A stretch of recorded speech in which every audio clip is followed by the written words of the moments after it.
할렐루야. 참 좋으신 하나님의 은총과 평강이 함께 하시기를 축원합니다. 아멘. 주님이 이 땅에 오셔서 답답하고 어두운 이 세상을 환히 밝혀주셨으면 좋겠습니다. 아멘. 근데 말씀을 나누기 전에 먼저 여러분에게 한 가지 질문을 드리고 시작하겠습니다. 여러분에게 하나님은 어떤 분이십니까? 여러분이 믿는 예수님은 어떤 예수님이십니까? 사실 우리는 같은 하나님을 믿는다고 말합니다. 그러나 저마다 믿는 하나님에 대해 사실 차이가 좀 있습니다. 그 차이가 조금일 수도 있고 많을 수도 있습니다. 그리고 내가 믿는 하나님도 시간이 지나면서 차츰차츰 바뀌기도 조금씩 변하기도 또 완전히 변질되기도 합니다. 보이지 않는 하나님을 잘 믿는다는 것, 그렇게 쉬운 일은 아닌 것 같습니다. 요즘 우리가 기다리는 하나님은 아주 분명한 하나님이십니다. 그 하나님은 어떤 하나님이십니까? 여러분, 요즘 이 나라를 보면서 아주 답답하고 화가 나시죠? 나누고 싸우고 헐뜯고 상처를 주는 모습을 보면서 저는 이사야서의 말씀이 생각이 났습니다. 이리와 어린 양이 함께 먹을 것이며 사자가 소처럼 즙을 먹을 것이며 뱀은 흙을 양식으로 삼을 것이니 나의 성산에서는 해함도 없겠고 상함도 없으리라. 여호와께서 말씀하시니라. 이리와 어린 양이 함께 풀을 먹고 사자가 소처럼 여물을 먹고 뱀이 흙을 먹이로 삼는 것, 서로 해치거나 상하게 하는 일이 없는 곳이 바로 평화의 세상이라는 것이죠. 함께 어울려 살며 서로 해치거나 상함이 없는 세상이 곧 공평과 정의의 세상인데, 우리가 바라고 원하는 세상은 그리 대단한 것, 특별한 것, 유별한 세상을 원하는 것이 아니죠. 욕심 없이 주어진 일상을 불안감 없이 살아갈 수 있는 그런 세상을 우리가 기다리는 것이죠. 그 기다림의 대상이 누구냐? 우리가 기다리는 대상은 바로 예수 그리스도이십니다. 그 예수님은 우리의 소망이시기도 하고 세상의 소망이시기도 합니다. 오늘 본문에 시므온과 안나라는 사람이 나옵니다. 이 두 사람을 통해 예수를 믿는 우리 그리스도인들이 어떻게 예수님을 영접해야 하는지, 어떤 마음으로 예수님을 기다려야 하는지, 어떻게 성탄을 맞이해야 하는지를 잘 가르쳐 줍니다. 그리고 성탄하신 예수 그리스도를 영접한 우리에게 어떤 삶을 살아야 하는지를 분명하게 가르쳐 주고 있습니다. 오늘 본문의 시므온을 이렇게 소개하고 있습니다. 예루살렘에 시므온이라 하는 사람이 있으니 이 사람은 의롭고 경건하여 이스라엘의 위로를 기다리는 자라. 성령이 그 위에 계시더라. 시므온은 평생을 의롭고 경건하게 살아왔고 이스라엘의 위로를 기다리며 살아왔고 성령이 그 위에 임하셨다고 했습니다. 하나님이 그의 삶의 근원이었습니다. 이렇듯 시므온은 평가가 좋은 사람이었습니다. 성경에는 수많은 인물이 나오죠. 그 인물에 대한 평가가 있습니다. 어떤 사람은 선하다, 어떤 사람은 악하다, 어떤 사람은 순종했다, 또 어떤 이는 불순종해 망하고 죽었다. 라고 평가를 합니다. 믿음으로 순종한 노아는 말씀대로 방주를 만들었습니다. 말씀대로 만들었습니다. 평가가 어땠습니까? 노아는 의인이요 완전한 자였고 하나님과 동행했다고 평가를 받고 있습니다. 믿음의 조상 아브라함은 어떤 평가를 받았습니까? 하나님을 경외하였고 하나님의 벗이다라고 칭함을 받았습니다. 다윗은 하나님의 마음에 맞는, 우리 교회의 영원한 표어죠. 하나님 마음에 맞는, 하나님 마음에 합한 사람이었습니다. 반면에 이스라엘의 초대 왕이었던 사울은 하나님을 잘 믿었어요. 그러나 나중에는 점점 하나님의 말씀을 따르지 않았고 하나님 명령에 불순종해 결국 버림을 받았습니다. 북이스라엘의 왕 아합은 여호와 보시기에 이전의 모든 사람보다 더욱 악을 행하였다고 하였습니다. 그러면 가룟 유다는 어떻습니까? 예수의 12 제자를 언급할 때마다 예수를 판자라는 별명을 얻었습니다.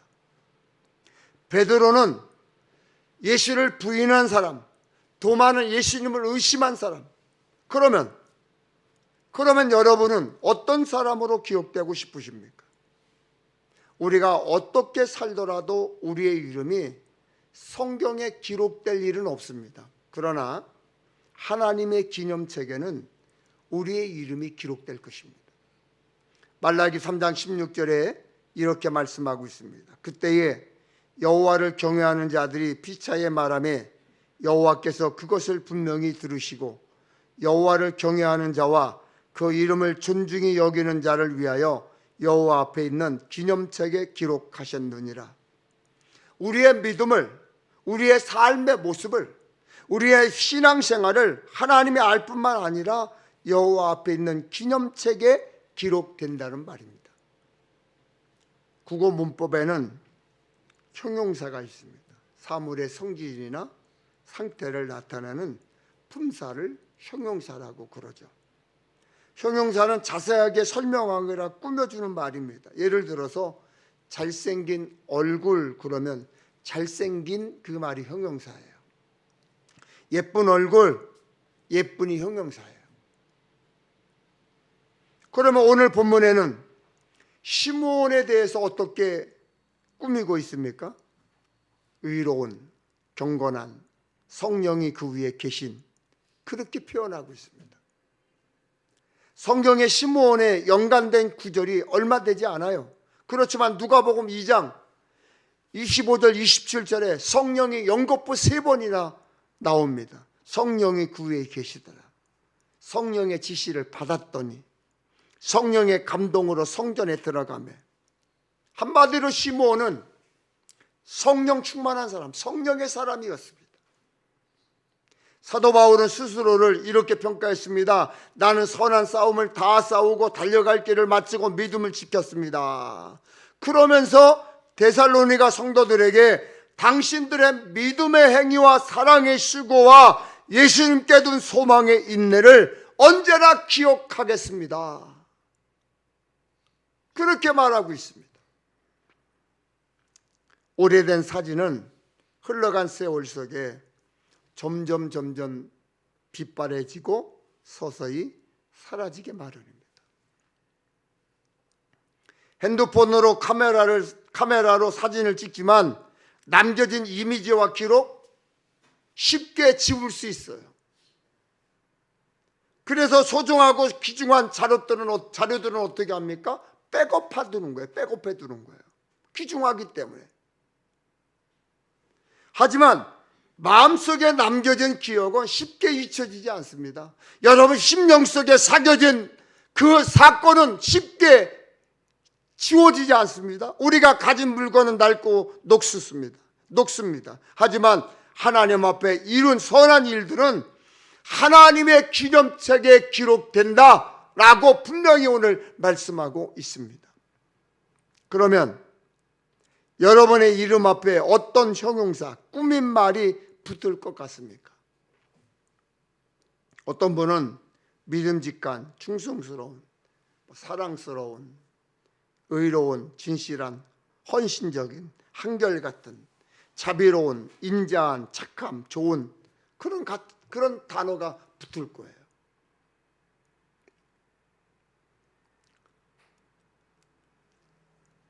저희 자녀가 초등학교 다닐 때 가운을 써오라고 했더니 이렇게 썼대요. 오직 예수. 근데 사실 우리 집 가운은 오직 예수가 아니라 늘 한결같이 꾸준하게입니다. 그래서 다시 가르쳐 줬어요. 그리고 그 가운을 써서 보내줬어요. 늘 한결같아라. 늘 꾸준해라. 반대로 어떤 분들은 교만한, 불순종한, 불순한, 게으른, 화를 잘 내는 사람, 시기 많은, 허영심 많은, 인색한, 나쁜, 말 많은, 믿지 못할, 까다로운 그런 단어가 붙을 수도 있겠죠. 여러분 이름 앞에, 여러분 이름 뒤에 어떤 형용사가 붙을까요? 어떤 꾸민 말이 붙을까요? 여러분도 그렇겠지만 저는 정말 많은 사람들을 만납니다. 또 만났습니다. 그러다 보니까 누군가를 소개할 때가 참 많아요. 누군가를 소개해 줄 때가 참 많아요. 근데 누군가를 다른 사람에게 소개할 때도 많고 소개받을 때도 많은데 그때 어떤 사람은 칭찬을 참 많이 합니다. 이것저것 쭉 설명한 후에 그분 참 정말 좋은 분이야. 참으로 고마운 분이야. 이렇게 소개를 했습니다. 그런데 어떤 경우에는 아 그분이요? 그리고 입을 닫아버려요. 제 입을. 소개하고 싶지 않은, 말하고 싶지 않은 사람도 있어요. 그러면 왜 그러냐? 그 사람에 대해 말하려면 제 입이 더러운 말이 나와야 되고 흉볼 수도 있고 나쁘게 말할 수도 있기 때문에 아주 입을 닫아버리는 거예요. 말하지 않으려고. 여러분은 하나님께 다른 사람에게 어떤 사람일 것 같습니까? 천국 소망으로 믿음 생활하는 우리는 우리 이름 앞에 붙을 꾸민 말, 형용사의 욕심을 가져야 되지 않을까요? 하나님이 여러분의 이름을 들으시면 흐뭇한 미소를 지으실까요? 하나님이 여러분의 이름을 들으시면 하나님께서 안면을 싹 가리시고 대답하지 않으실까요?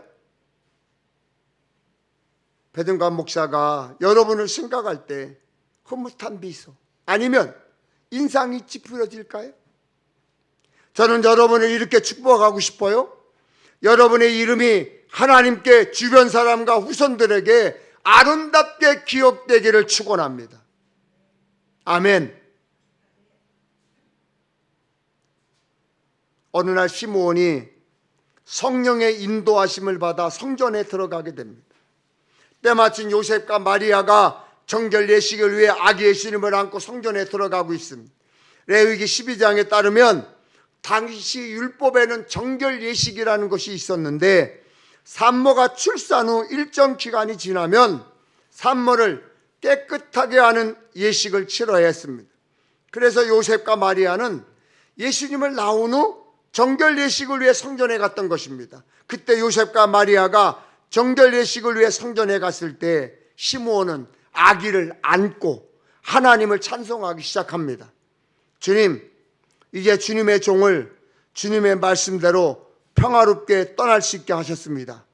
제 눈으로 주님의 구원하심을 보았습니다. 주님께서 이 구원을 모든 백성들 앞에 마련해 주셨습니다. 이는 이방 사람들에게는 계시의 빛이며 주님의 백성 이스라엘에게는 영광입니다. 시므온의 찬송은 그가 평생을 어떻게 살아왔는지 보여줍니다. 시므온은 일평생 이스라엘의 위로를 기다렸습니다. 이스라엘의 위로는 장차 이스라엘이 받을 구원을 말합니다. 그는 결국 만민의 구원자가 되시고 이방을 비추는 빛이 되시고 이스라엘의 영광이 되시는 예수님을 만나는 복을 누리게 되었습니다. 시므온은 늘 성전에서 지내며 예수님 만나기를 원했고 메시아 오기를 기다렸던 사람이에요. 경건한 사람이라고 했어요. 성령이 위에 계신 사람이라고 평가를 받았습니다. 사랑하는 여러분, 우리는 누구를 기다리는 사람입니까? 여러분은 누구를 기다리고 계십니까? 현재 미국 대통령은 도널드 트럼프입니다. 그 사람은 여러분도 보셔서 아시겠지만 자기 하고 싶은 말 다 하는 사람이에요. 자기가 하고 싶은 대로 행동하는 사람이에요. 미국 역대 대통령에 이런 대통령이 없어요. 자기가 생각하는 대로 되지 않으면 뭐 동맹국이건 필요 없어요. 그냥 말하고 싶은 대로 행동하고 막 행동해요. 막. 그래서 거침없는 트럼프 때문에 사실은 미국에서도 우려를 하고 있다는 거예요. 우리나라도 트럼프에 대한 우려와 염려가 있죠. 지금 트럼프가 대통령 되자마자 우리나라가 경제적으로 굉장히 압박을 받고 있어요. 물가도 막 치솟고 있어요. 달러도 막 치솟고 있어요. 그것만 그런 줄 아세요? 우리나라에 투자해야 될 그런 돈들이 미국으로 다 뺏기고 있어요. 그러나 트럼프로 인해 무너진 미국의 기독교의 가치가 회복되고 있다고 평가받고 있습니다. 그동안 정치 권력을 가진 몇몇 사람들의 생각에 따라서 어느 순간부터 미국 사람들이 종교적 신념도 대놓고 말하기 힘든 세상이 됐어요. 부모가 자식에게 전통적 이성관과 성윤리조차 말할 수 없는 무서운 분위기였어요. 남자가 남자라고 못하고 여자를 여자라고 못했습니다. 미국 군인들 중에 1만 5천 명 정도가 성전환 수술을 받은 사람이라고 합니다. 성전환 수술을 받은 사람들은 매일 약을 먹어야 된다고 그래요. 근데 그 약값이 굉장히 비싸답니다. 그걸 미국 정부에서 다 대준 거예요. 그런데 트럼프는 이 사실에 대해서 다 나가라. 군대에서 다 나가라. 너희들이 좋아서 성전환 수술을 했는데 왜 국민이 낸 세금으로 너희들 약값으로 내야 하느냐? 그러면서 동성애를 반대하는 거예요. 미국 웃기는 나라죠. 미국 학생 생활기록부를 보면 성이 4가지입니다. 4가지. 남성, 여성, 중성 모르겠다. 그런데 트럼프가 대통령이 되고 분위기가 바뀌어가고 있다는 거예요. 그래서 요즘은 학교들마다 생활기록부에 보면 중성 모르겠다가 사라지고 남성, 여성만 남아있다는 거죠. 그동안 미국에서는요, 성탄절 인사로 메리 크리스마스 그러지 않고요, 해피 홀리데이스 그랬어요. 행복한 휴일입니다. 즐거운 휴일 되세요. 그런 뜻이죠. 왜 그랬습니까? 기독교색이 드러나면 안 되기 때문입니다. 그러나 요즘에는 대놓고 메리 크리스마스 그런다는 거예요. 즐거운 성탄절입니다. 예수님 탄생을 축하합니다. 성탄의 의미를 부각시키는 거죠. 그렇다면 우리가 사는 이곳은 어떻습니까? 메리 크리스마스라고 말하지만 그 말 속엔, 그 마음 속엔, 그 인사 속엔 예수님이 없어요. 예수님이 사라졌어요.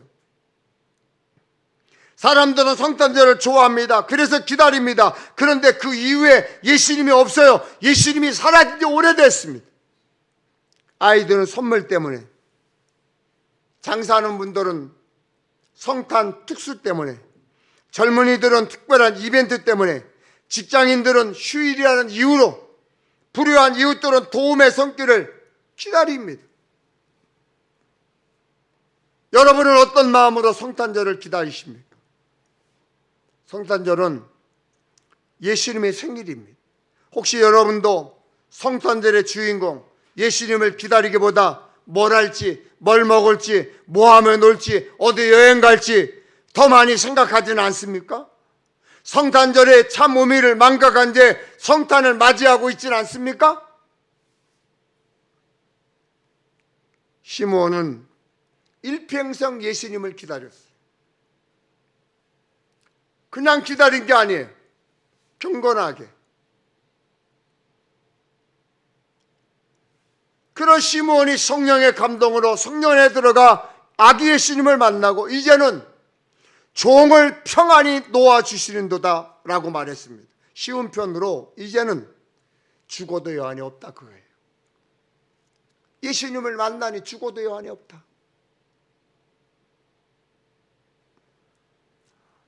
예수님은 우리에게 구원의 길이 되시려고 사람의 몸을 입고 이 땅에 오셨어요. 그리고 십자가에서 물과 피를 다 쏟아내심으로 우리의 죄값을 치르시려고 모든 것을 내어주셨습니다. 그렇다면 우리는 어떻게 살아야 할까요?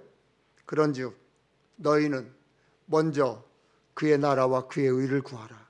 그리하면 이 모든 것을 너희에게 더하시리라. 이 말씀을 따라 순종해야 합니다. 우리는 그의 나라, 하나님의 나라와 그의 의, 하나님의 뜻을 구하는 삶을 살아야 합니다. 예수 믿어 하나님 나라 백성 되었으니까 하나님의 의, 하나님의 뜻을 실천하며 살아야 합니다. 하나님의 말씀에 순종하며 살아야 합니다. 아세 지파 바누엘의 딸 안나도 시므온처럼 예수님을 기다렸습니다. 또 아셀 지파 바누엘의 딸 안나라 하는 선지자가 있어 나이가 매우 많았더라. 그가 결혼한 후 7해 동안 남편과 함께 살다가 가부가 되고 84세가 되었더라. 이 사람이 성전을 떠나지 아니하고 주야로 금식하며 기도함으로 섬기더니 그녀는 결혼 후 7년 동안 남편과 살다가 남편이 죽었어요. 가부가 됐어요. 혼자가 됐어요. 여자 혼자 한평생 산다는 게 얼마나 어렵겠어요. 당시에 지금도 어려운데 당신은 얼마나 더 어렵겠어요. 그러나 안나는 소망을 잃지 않았어요. 하나님께 대한 소망을 잃지 않았어요. 하나님을 붙잡고 살았어요. 하나님께 대한 소망을 놓지 않으니까 84세가 될 때까지 성전을 떠나지 아니하고 주야로 금식하며 기도하는 삶을 살았다고 했어요.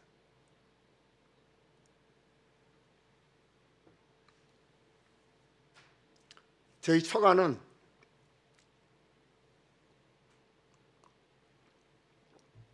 (3대가) 이제는 (4대가) 됐죠. 4대가 예수를 믿는 집안이에요. 저희 아내의 할머니부터 할머니가 수원 제1감리교회 개척 멤버예요.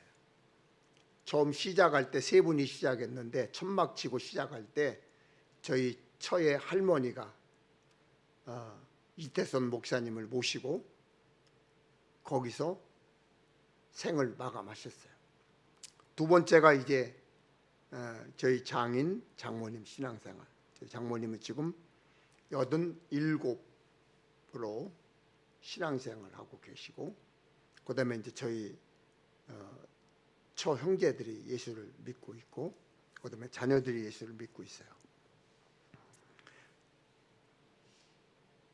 그런데 제가 결혼하고 처음에는 그거를 몰랐는데 시간이 지나고 나서부터 이런 생각이 제 마음속에 드는 거예요. 아니 뭐 3대고 4대라며 뭐 집안에 여자들만 권사로 있고 장로도 한 명이 없냐. 제 마음속에 그런 마음이 드는 거예요. 그래서 어느 날 가족들이 다 모인 데서 제가 폭탄 선언을 했어요. 우리 처가 식구들은 신앙생활 잘못했다. 물론 장로가 되기 위해서 신앙생활을 하는 것은 아니지만 3대가 되고 4대 가정에서 장로가 한 명도 없다? 다른 데서 장가 온 사람이 목사다? 아무 소용없다고 그랬어요. 그러면서 저희 어머니한테, 저희 장모님한테 그랬어요. 장모님, 신앙생활 똑바로 하십시오. 제가 그랬어요. 그러면서 저희 장모님 댁에서 교회까지 노인네 걸음으로 걸으면 기본이 40분에서 50분이에요. 차를 타면 2번을 갈아타야 되기 때문에 걸어가면 그냥 시장을 거쳐서 이렇게 구경해서 가고 그러면 수원 제1감리교회까지 가시려면 최소한 40분에서 50분은 걸어가셔야 돼요. 뭐 하시냐? 연세 드시고. 자식들을 위해서 기도하십시오. 당신 보고 지금 어떤 일을 하라고 하진 않습니다. 교회에서도 일을 맡기지 않을 겁니다. 그럼 하실 일이 뭐예요? 교회 가서 기도하시는 것밖에 더 있어요? 그래서 아침에 교회까지 걸어가셔서 새벽 기도하고 오시고, 아침에 가서 기도하고 오시고, 저녁 오후에 가서 기도하고 오십시오. 그러고 그냥 선포를 했어요. 제가 한 말씀 안 하시더라고요. 어느 날 저한테 그래, 목사님 아침에 새벽 기도 때 일찍 일어나서 걸어갔다. 새벽 기도하고 온다는 거예요. 40분 50분 걸어갔다가 또 40분 50분 걸어오시는 거예요. 아침에 노인대학 가니까 또 걸어가. 그래도 기도하고 노인대학 마치고 또 걸어오셔. 오후에 또 자식들을 위해서 걸어가고 기도해.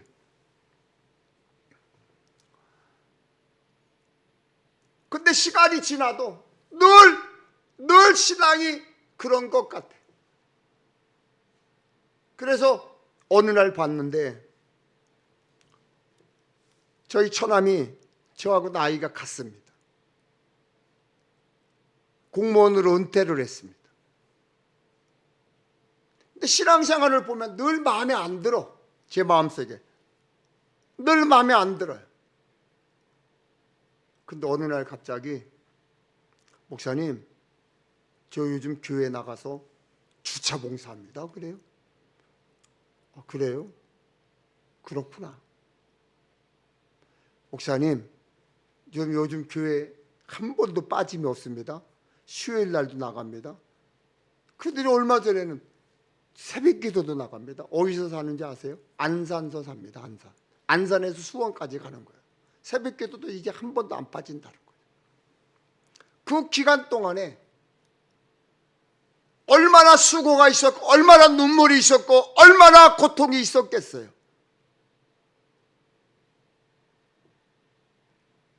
이 안나라는 사람이 7년 동안만 남편과 살던 과부였는데 84세가 될 때까지 성전을 떠나지 아니하고 주야로 금식하며 기도하며 살았다는 거예요. 그가 성전에서 아기 예수님을 보자 세번역 성경에는 이렇게 기록하고 있습니다. 하나님께 감사를 드리고 예루살렘의 구원을 기다리는 사람들에게 이 아이에 대해 이야기하였습니다. 이 시대의 가장 큰 특징 중에 하나가 뭔지 아십니까? 빠르게 변한다는 거예요. 그래서 그런지 대부분의 사람들이 기다릴 줄 몰라요. 참을성이 없어요. 조급합니다. 변심을 잘합니다. 쉽게 등 돌립니다. 기품이 없습니다. 휙 돌아서면 언제 알았냐는 듯 안면 몰수해버립니다. 하나님의 때를 기다리면 느긋하게 기다리는 신앙의 뚝심이 없어요.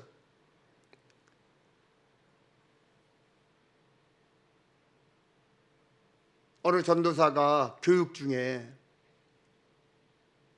마무리하고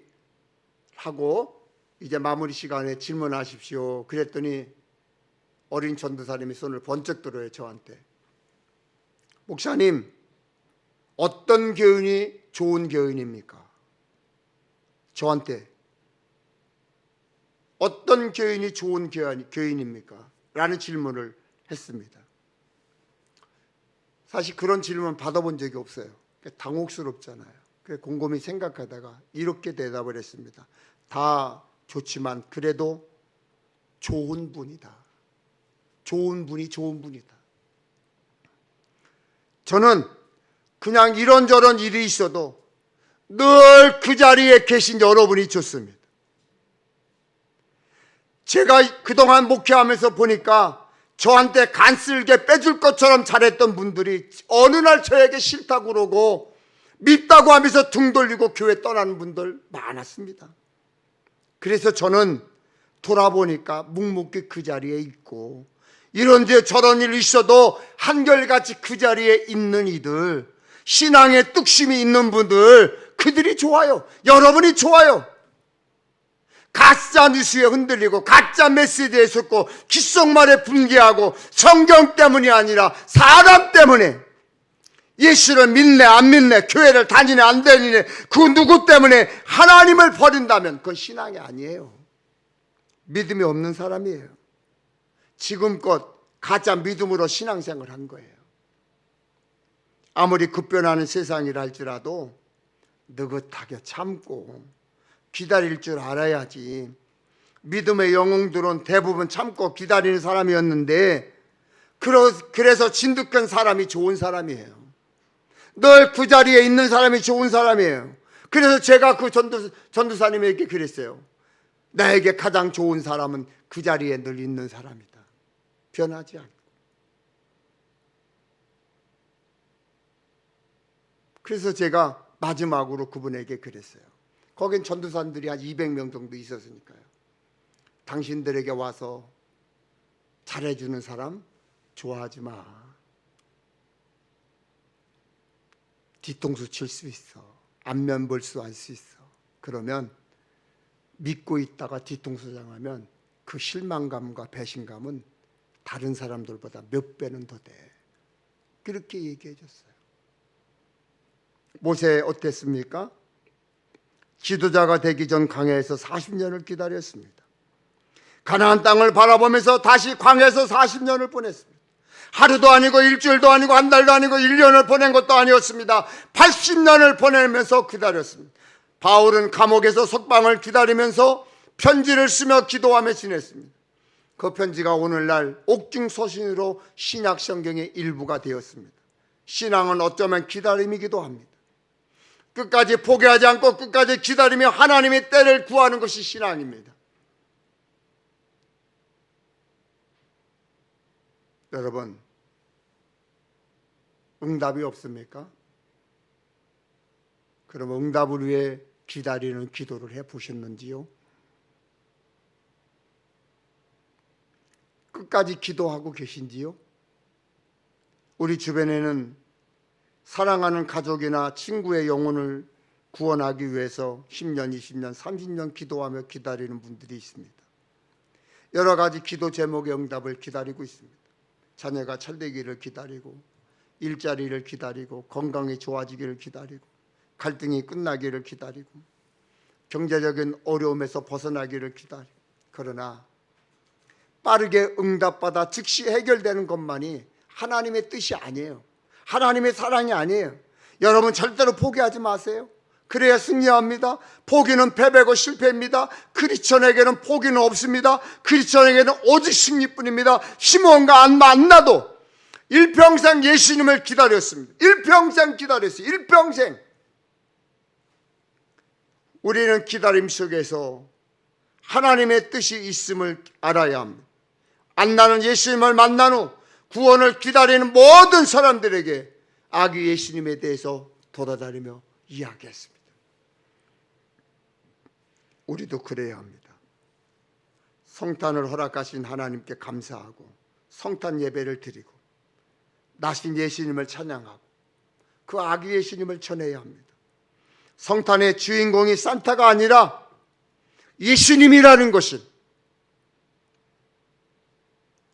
성탄이 기쁜 이유가 이벤트가 아니라 구세주로 나를 위해 이 세상에 오신 예수님 때문임을 사람들에게 알려줘야 돼요.